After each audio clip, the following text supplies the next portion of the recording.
Boa noite a todos, Fernando Caetano, terapeuta holístico, tóxico-dependência, coach e programador neurolinguístico. Fala do tema de hoje, dependência química e codependência. Muitos acreditam que o tema dependência química, que a dependência química é um problema recente, mas de fato não é, né? A dependência química ela começa há 40 mil anos antes de Cristo, onde alguns primatas, né, faziam uso de uma planta muito parecida com essa que a gente temos hoje no Brasil, que é o jenipapo. Eles faziam uso dessa planta para buscar estados alterados de consciência. De lá para cá, o que aconteceu? O que aconteceu foi a potencialização dessas drogas. Se a gente pegar o álcool que é descrito na Bíblia, esse álcool ele continha de 4 a 5% de teor alcoólico. Se a gente for pegar agora nos tempos de hoje, a famosa cachaça, ela contém 40% de teor alcoólico. E temos bebidas muito mais avançadas, como o absinto, que contém 90 a 98% de teor alcoólico. Então, o que aumentou foi a potencialização dessas drogas, né?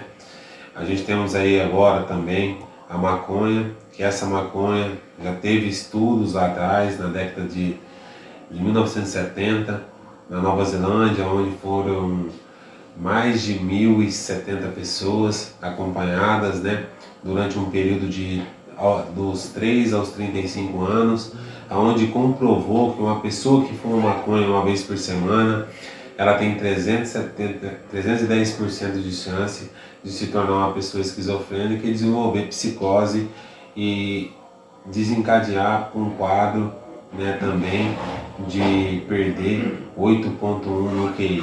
Né? Então a gente sabe que a maconha, ela, como que a sociedade traz pra gente, que a maconha é uma droga inofensiva, mas ela pode trazer um prejuízo muito grande. E o medo maior são com nossos filhos, né? Porque a gente sabe que dos 13 aos 24 anos, o nosso cérebro está num processo de formatação, está num processo de crescimento, né? De evolução. E a maconha ela tem um componente que chama o THC, que é o tetrahidrocannabinol, que ele interrompe a evolução do cérebro da pessoa. A dependência química como doença é reconhecida pela Organização Mundial da Saúde como uma doença crônica, ou seja, uma doença que não tem cura. Assim como a diabetes, assim como a hipertensão, é uma doença que não tem cura. É uma doença que é necessário algumas estratégias dentro de um plano de ação, dentro de um plano de tratamento, para que essa pessoa possa sair desse processo de adoecimento e entrar num processo de recuperação. Né? A dependência química, ela vem com ela trazendo outra doença, que é a codependência. Porque a codependência acontece na família. Porque a dependência química é uma doença que ela afeta todo mundo que convive naquela família. De uma maneira ou de outra, a dependência química, quando ela é detectada naquela família, na maioria das vezes a família já está adoecida. Por quê? Porque é um problema que nunca veio na cabeça e na mente que a gente ia ter que passar por ele. Ninguém imagina que vai passar por um problema de dependência química na família, ninguém tem essa imaginação. E como a gente não tem a imaginação, a gente não está preparado para lidar com isso. E na maioria das vezes a gente acaba cedendo ao que o nosso ente querido queira que a gente faz. Na maioria das vezes eu vejo diversas famílias que já foram dentro da biqueira, que é o que eles falam, onde é vendida a droga, comprar a própria droga para o seu filho para que ele não pudesse correr risco. E na verdade, o que acontece? Por que a família está fazendo isso? Porque a família está adoecida, a família está passando por um processo de adoecimento. Por quê? Porque aquele familiar desencadeou a doença da dependência química e essa doença, de uma maneira ou de outra, ela afetou todo mundo. E como a gente não está preparado para lidar, a gente acaba tomando decisões e atitudes que só prejudicam o quadro do paciente, do ente querido. Então, a gente estamos aqui hoje para dizer para vocês que a dependência química e a codependência são duas doenças distintas uma da outra. Mas o que provoca a codependência? Provoca a codependência, porque a codependência é quando a gente não consegue caminhar livre, sem que a gente pudesse, por exemplo, quando a gente vê que o nosso filho, ou nosso marido, ou a nossa esposa não está conseguindo caminhar, tem algo que está travando, a droga de uma maneira ou de outra privou ele de vários sonhos, a gente quer fazer essa pessoa voltar de novo para a vida, mas muitas das vezes a gente não consegue. Por quê? Porque a gente não está preparado para fazer o enfrentamento.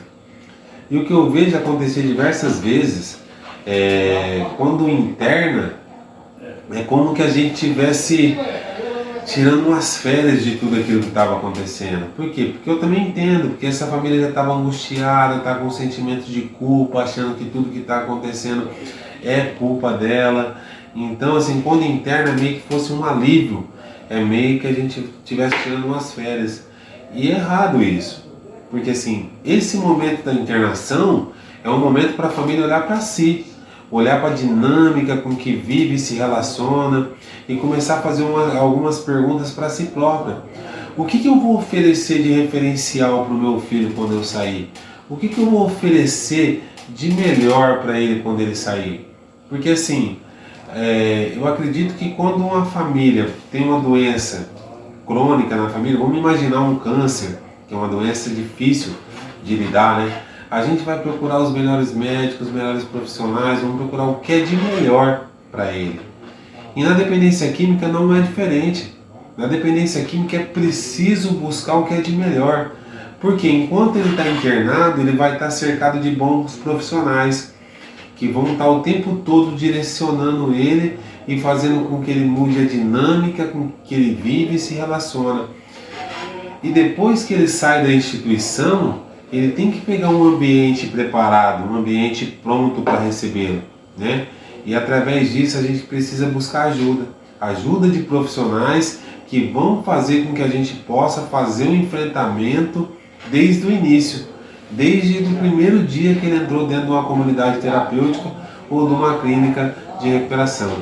Então assim, a gente vai deixando algumas dicas aqui hoje, né? A gente vai estar fazendo alguns vídeos, trazendo algumas respostas, respondendo algumas perguntas, e muitos estão sendo me perguntados em relação à codependência. A codependência, como eu faço o enfrentamento? Essa é uma das perguntas que eu mais escuto. Fazer o enfrentamento é fazer um enfrentamento direto, é ir direto com o problema. Direto com o problema é eu ir buscar ajuda de profissionais para como que eu vou poder mudar a dinâmica com que eu vivo e se relaciono, para quando meu filho chegar, eu estiver preparado emocionalmente para gerenciar toda essa situação, né? Então, porque se eu não estiver preparado para gerenciar toda essa situação, a família que já se prepara, ela já vai ter uma angústia muito grande.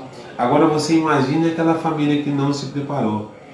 Então, só para deixar um pouquinho para vocês de hoje, do vídeo de hoje, peço para que vocês possam compartilhar esse vídeo com quem precisa, para ele possa chegar em quem precisa, está ouvindo, está tendo entendimento sobre dependência química e codependência. Fiquem com Deus, um abraço, até o próximo vídeo.